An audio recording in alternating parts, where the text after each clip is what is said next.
Hello, and today we are going to talk about heroes. Namely, all the different heroes and which ones you probably ought to have at what generation you're in. I've been asked this a couple of times, and I'm going to tell you right now that ultimately, when you're starting out in the game, right, a lot of the heroes that you can prioritize are going to be dependent on what you're wanting to do, whether you're free to play or pay to win.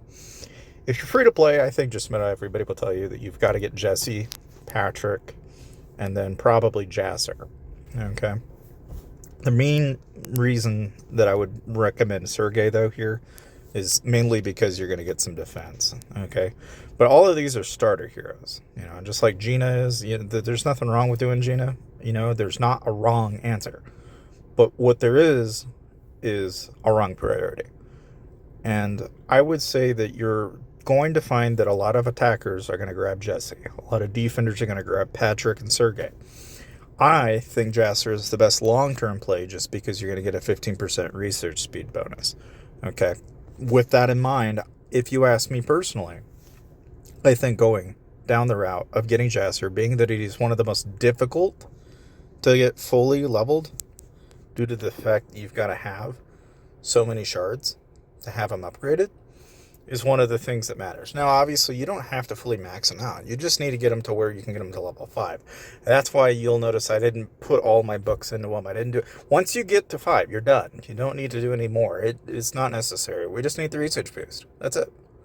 Now, when you get into, say, your first generation of heroes and you're pay to win, right? Geronimo is a given that obviously every player that has Geronimo going from Gen 1 to 3 is going to be a badass. The guy that has Geronimo maxed out is going to whip your ass. It's just name of the game, okay? But for most micro pay to win players, almost everybody can pick up Zinman, and he's going to give you a big construction boost. So there's almost no reason not to grab him for that alone, okay? But most people will pick up Molly, and she's relatively easy to acquire. You really don't need to spend shards on her, like mythic shards or anything like that. You'll get in all of those relatively passive with Molly really quickly. And the main thing that people like about Molly is Arena, okay? Now, of those three, okay, if I had to choose, I'm going to obviously point out that Zinman's going to give you a construction boost. Anybody or everybody that is going to be looking at Jasper or Zinman are going to be doing it mainly because of what the bonuses are going to give you, which is the advantage of basically cost savings, okay? But from the attacker's standpoint, Jesse and Geronimo are your go-tos. From your defense standpoint, your Sergeys and your Zinmans are going to be your strong point. If you're looking at Arena, you're going to be looking at Molly. Okay, and I noticeably left out Bati, but Bati makes a really good choice in Arena. Okay, the big thing with most beginning players when you're starting out is you've got to have that nice finite balance between those. And between somebody like Bati and Jasser, it's just a question of what medals you're going to get quite easier, which Bati, by and large, is going to be easier to acquire, and therefore you're going to have an easier time obtaining. Okay, and by all means, you can multitask. There's nothing wrong with that. But that's most of your Gen 1 experience.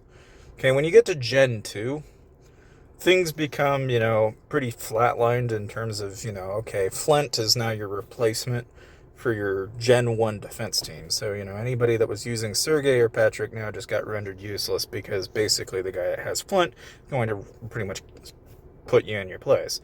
That is not to say that those with the Geronimo are going to feel any better, but they're starting to feel the pain, okay? That is to say, if you didn't spend the money for a Geronimo and maxed him out, Flint's your next best bet. In terms of, what's available, okay, you might have been interested in Natalia.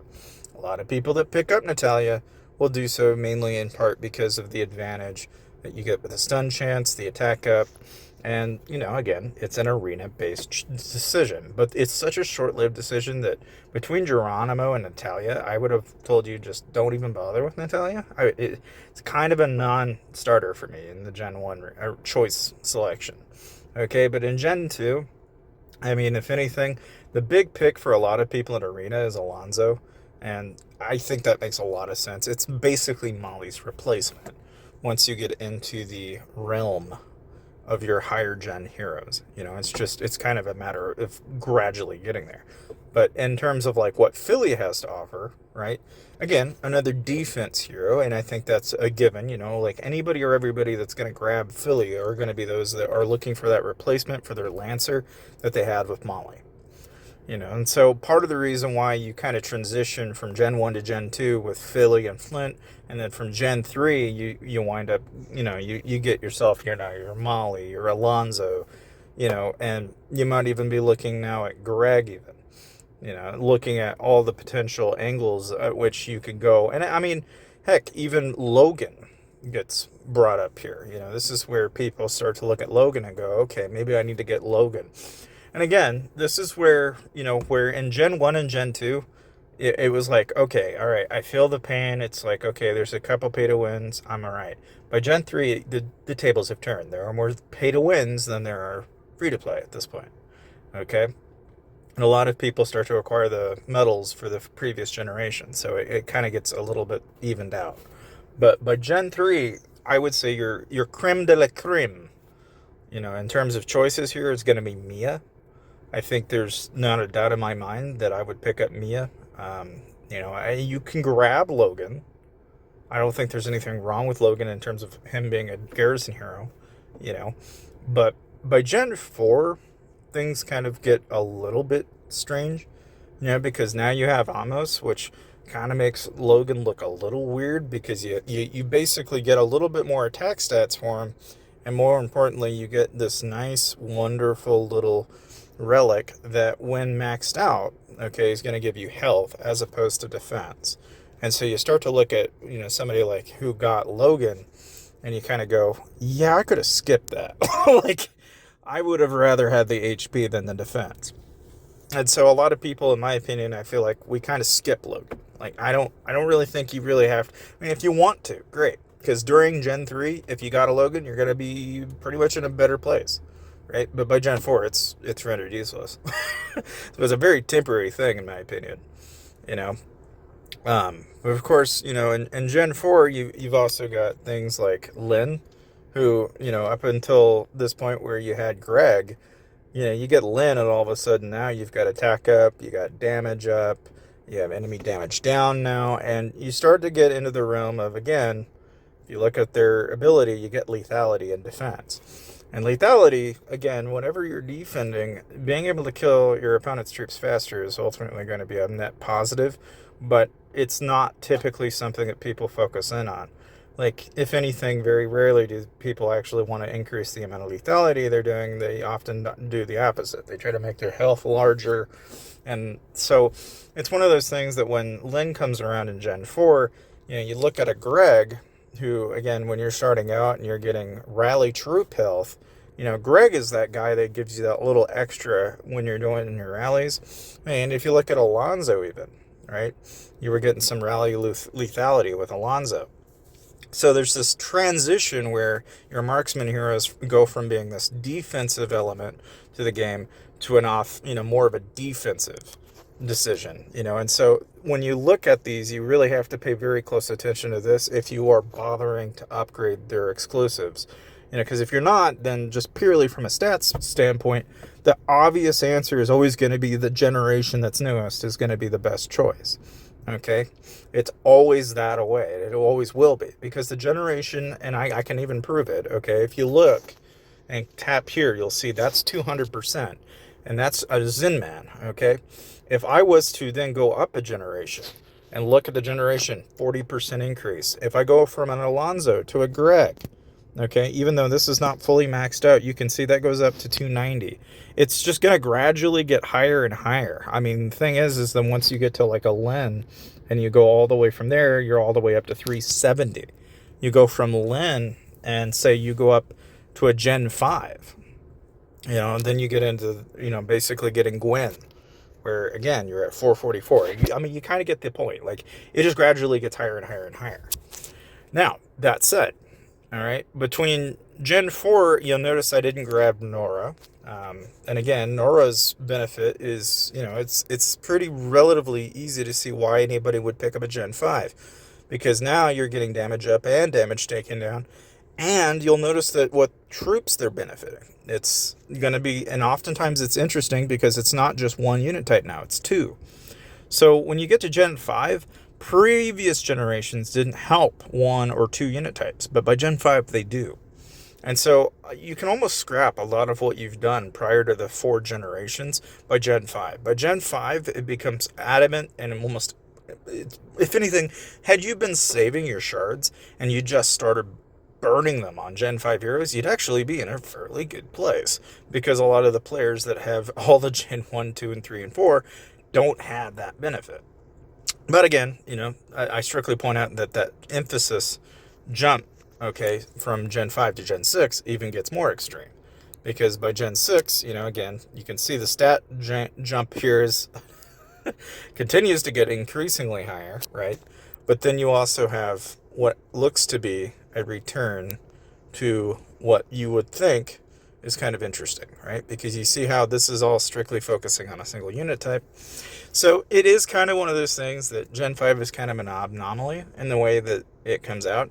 I ended up getting Hector because I think Hector is just a given. You got to get Hector just because, if you look at what he has to offer in so many ways, he's not only cool, right? But you also have a defender troop attack bonus that you gain with him.